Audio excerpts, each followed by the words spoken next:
Hello everyone, it is Mark Berman from TVMI. I'm coming to you live from the Beverly Hilton Hotel in Los Angeles from the 2014 Summer Press Tour. I am sitting next to the very accomplished actor, Lance Reddick. Hello, Lance. Hi. Nice to be here. Nice to have you here. You're here for a new series you're doing for Amazon, and it's called Bosch. Bosch. Yes. And you are playing what role? I'm playing a police chief named Irvin Irving. Irvin Irving, yes. Okay. And how many episodes has Amazon ordered? 10. And you start filming in a couple of weeks? Filming in first, second week of August. Is this the first show you've done for a place like Amazon, a digital provider? Yes, it is. Is it a different feel than doing, you've done so many series in the course of your career, including we have to talk about Lost, my favorite show. Oh, okay. I'm a little scared sitting next to you from what you did on Lost, but it's okay. Is there a different feel to doing a series on a place like Amazon? Because that's up and coming, there's so much new programming. Is there anything different about it? Well, when I get that question, I'm not sure what to say, partly because I've only shot the pilot. Right. And I didn't do that much in the pilot. Yes. But in terms of just the shooting and the process of working as an actor on set, right. I mean, we're using the same actors, and at this point, we're using the same actors and directors and directors of photography, cinematographers. Right. So it really feels the same, from my point of view. And you've had a career. Producers might have a different experience. Right, and from somebody like me, I track ratings when you were on Fringe. I used to every week I'd look at the numbers, see how you were doing. This is different because you don't readily have access to actually what the numbers look like. So as an actor doing various TV shows, are you concerned in terms of who's watching, how's the show doing? Does that matter to you? Well, because my big breaks were really on cable. Right. So even though I'd been working for a number of years before I did Oz, I went from Oz.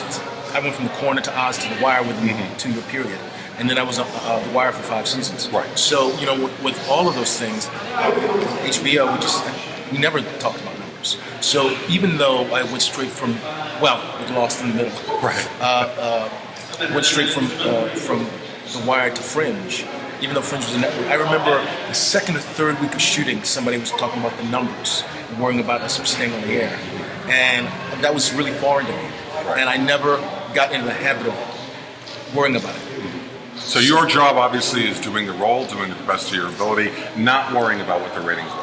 That's my feeling. I know some actors that worry about the ratings. Right. Yeah. Well, it's a very different world now because you could be doing a show that may not necessarily have a large audience, but the Twitter is going through the roof. Yeah. I mean, Fringe is a perfect example because we were one of, if not the most DVR'd show on television. Right. But the numbers, it's a very different game now. Now, we have to talk about this season. You're on a variety of shows. You're on Intelligence on CBS, American Horror Story Coven, and The Blacklist. Yeah. And from what I understand, you might be coming back to American Horror Story? Is that a possibility? Well, I don't know, and that's right. With Ryan Murphy, that's always a possibility. I mean, I think they were pleased. They were happy with my work. So you were really doing 3 different shows in one season. How do you manage to do that in a schedule? Well, the only one that was really the things that were really hard to juggle were American Horror Story and Intelligence because they were happening at the same time. Right. And also at the time that was all happening, I did a role in a film called John Wick, starring Keanu Reeves, right. And that was shooting in New York. And Intelligence was shooting here, and American Horror Story was shooting in New Orleans. So that was a huge job. So by the end of the year, by Christmas time, I was fried. So you accumulated a lot of frequent flyer mileage doing that. Now I have to really talk to you about Lost. This was a show that I watched religiously, and something you were on. I had no clue what you would do. What you were a menacing. I don't know what you were. What were you on Lost? I really don't get Here's it. Here's the thing that was tough about Lost. The thing that made my character on Lost so frustrating for me was the fact that Fringe happened. Because I think the plan was to make the character series regular in the 6th season or the 5th season. But then I was cast in Fringe. Right. I was cast in Lost in August. I was cast in Fringe in January. So you couldn't do as many episodes on Lost as you did. So really, the character really never had a major reveal. Right. Right. So I was told that initially that I'd be able to do both. And it's the first episode of Lost that we shot while we were shooting the first season of Fringe I died. Oh, wow. And now you were filming in Hawaii. Yeah. Oh, that's right. Yeah. You know, I mean, I watched Lost religiously, and then you came on. I think you were on 5 episodes, if I'm correct. It was 4 or 5. 4 or 5. Yeah. And I'm thinking, now, who was this guy? I mean, there's more characters on this show than in the city of Manhattan. There's so many different people. But, you know, originally the premise was 14 survivors on an island. Yeah. Next thing you know, there's like, I can't keep counting how many characters. But that's one of my all-time favorites. And, of course, Fringe was another one. As an actor, do you, when you get cast on a show like Fringe and you have a regular scheduled role, it's like a sigh of relief? I have a job. It could last for 5, 6 years. Do you think about those things? Do you think about the 2nd, 3rd, 4th seasons, or do you really just do the work as it, progresses?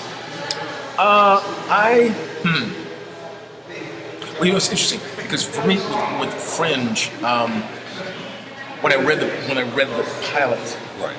Burroughs was the only role that I thought that was right for me. Mm-hmm. And it was really intriguing for me because he had such an edge, so much more of an edge than the character like The Wire did. Right. So, and because we were in the middle of Lost was in the middle of its run. It was such a huge hit, and Alias has been such a hit. And then JJ had just done Mission Impossible 3, so JJ was so hot. So there was just so much anticipation for the show. Right.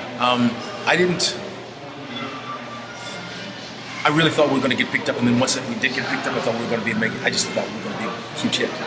So once again, I didn't really think about it. And then with the whole DVR, when the numbers weren't what they anticipated, there was always this kind of in the background question: are we going to get picked up next season? But because the quality of the writing and the acting was so high, and because the network, just from an artistic standpoint, loved the show so much, we kept coming back. And the role that you're doing now for the Amazon series, when you sign for a role like that, is it a multi-year contract? Or I guess it varies. Yes. So if they pick it up, you would be around for a certain number of years on the series. That's my commitment to them. Yes. And then obviously if the show runs... They can always choose to kill me off for a while. That's another thing I was going to ask you. As an actor doing a lot of dramas, because you're known for all these high-tense dramas, do you ever get nervous getting a script and thinking, I'm going to get killed off in this episode? Not generally. Right. Although, it's happened to me twice. And it's happened to me, I didn't know it until I read in the script. It happened to me in Oz, and it happened to me on Lost. Oz had to be intense. That had to be intense to shoot. It was really intense, but it was so much fun. I mean, there's just so much testosterone on that set. Right. But it was just like this giant Boy Scout. Right. I can imagine. Yeah. Now, have you done comedy? I noticed, I was looking at your background, you were on an episode of The Nanny. Oh, wow. That was a long time ago. So you have done some comedy. You've done some comedy. Yeah, I almost don't even count that. You don't count that, right? I mean, I feel like I've done so much more in the past 3 or 4 years. Right.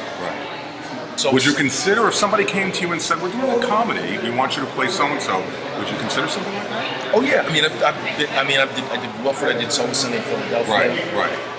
Do you have a preference for comedy over drama over comedy? Not really. No. I mean, I love doing comedy. Do you have a favorite role that you've played so far? In comedy? In anything. It's funny, I was just thinking about that this morning. I used to have a pet answer for that. I'm not sure anymore because I feel like particularly the past year, I've done so many cool things. But I know one of the favorite things I've ever done, believe it or not, was one episode of Law and Order 15 years ago. Really? Yeah, I played an African army captain from Sierra Leone who's committed murder in the midst of this mission. And you shot that in New York City? This is when I was living in New York. This is literally the summer. It was the summer in between me rapping Lost and me being cast in. Very cool. Well, it was summer 2008. You had a career. I mean, you just worked for all this time. I wish you all the best on this series. I'm hoping. Thanks. I hope you'll have several years of success. So do I. Mean, if the pilot's any indication, this is going to be a good show. I'm excited. I'm excited because a place like Amazon is the future. And there's so much more original content. I'm glad you're part of it. I wish you the best of luck. Thanks. I thank you very much. Thank you. I'm Mark Berman from TVMI, and I will see you back tomorrow. Thank you very much for joining me. Thank you.